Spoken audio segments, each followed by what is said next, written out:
Assalamualaikum warahmatullahi wabarakatuh. Kita pembahasan kondisi pembelajaran.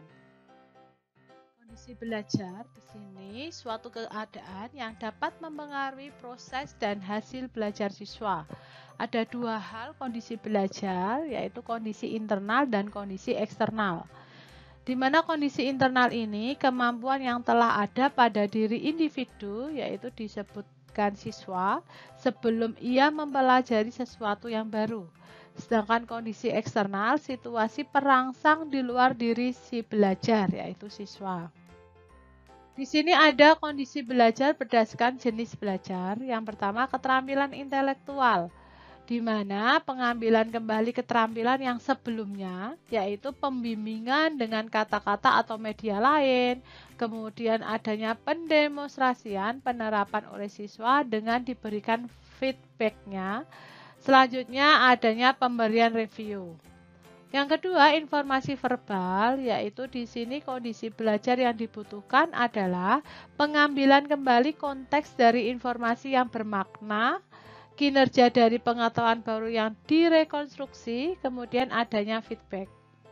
Kemudian yang ketiga, strategi kognitif. Untuk jenis belajar ini, kondisi belajar yang dibutuhkan adalah pengambilan kembali aturan-aturan dan konsep-konsep yang relevan, penyajian situasi masalah baru yang berhasil, kemudian adanya pendemonstrasian solusi oleh siswa. Selanjutnya adalah sikap. Jenis belajar ini, kondisi belajar yang dibutuhkan adalah pengambilan kembali informasi dan keterampilan intelektual yang relevan dengan tindakan pribadi yang diharapkan, kemudian adanya pembentukan atau pengingatan kembali model manusia yang dihormati, kemudian adanya penguatan tindakan pribadi dengan pengalaman langsung yang berhasil maupun yang dialami oleh orang lain dengan mengamati orang yang dihormati. Kemudian jenis selanjutnya keterampilan motorik, yaitu kondisi belajar yang dibutuhkan adalah pengembalian kembali rangkaian unsur motorik, kemudian adanya pembentukan atau pengingatan kembali kebiasaan-kebiasaan yang dilaksanakan, adanya pelatihan keterampilan-keterampilan keseluruhan, kemudian adanya feedback yang tepat. Nah, di sini ada masalah belajar, yaitu kondisi yang mempengaruhi belajar. Yang pertama, lingkungan fisiknya, bagaimana, kemudian suasana emosional siswanya. Yang ketiga adalah lingkungan sosialnya. Di sini ada masalah internal, yaitu masalah-masalah belajar yang timbul dari dalam diri siswa, yang menimbulkan kekurangberesan siswa dalam belajar. Misalnya di sini adanya kesehatan, motivasi siswanya, usia siswanya, kemudian adanya kebiasaan belajar siswanya, dan lain-lain. Nah, di sini ada diagnosa masalah belajar dan cara mengatasinya. Mengidentifikasi adanya masalah belajar, gejala munculnya masalah belajar dapat diamati dalam berbagai bentuk, yaitu di sini bentuk perilaku atau menurunnya hasil belajar.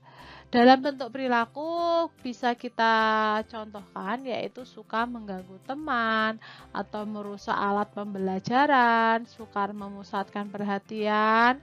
Bisa juga bentuk perilaku yaitu sering membolos. Kemudian yang kedua adalah menelaah atau menetapkan status siswa. Yang ketiga, memperkirakan sebab terjadinya masalah belajar. Yang menelaah atau menetapkan status siswa itu adanya ketetapan tujuan khusus yang diharapkan siswa itu bagaimana. Kemudian menetapkan tingkat ketercapaian tujuan khusus oleh siswanya itu bagaimana. Kemudian menetapkan pola pencapaian. Jadi sebelum pola pencapaian, nanti tujuan khusus yang diharapkan siswa, kemudian tingkat ketercapaian tujuan khusus itu sendiri, akan ada pola pencapaiannya. Yang ketiga, kita membahas memperkirakan sebab terjadinya masalah belajar. Di sini ada gejala yang sama dapat ditimbulkan oleh sebab yang berbeda. Ada sebab yang sama dapat menimbulkan gejala yang berbeda. Ada berbagai penyebab dapat berinteraksi yang dapat menimbulkan gejala masalah yang makin kompleks. Nah, hal ini beberapa diagnosa masalah belajar dan cara mengatasinya. Oke, cukup sekian. Wassalamualaikum warahmatullahi wabarakatuh.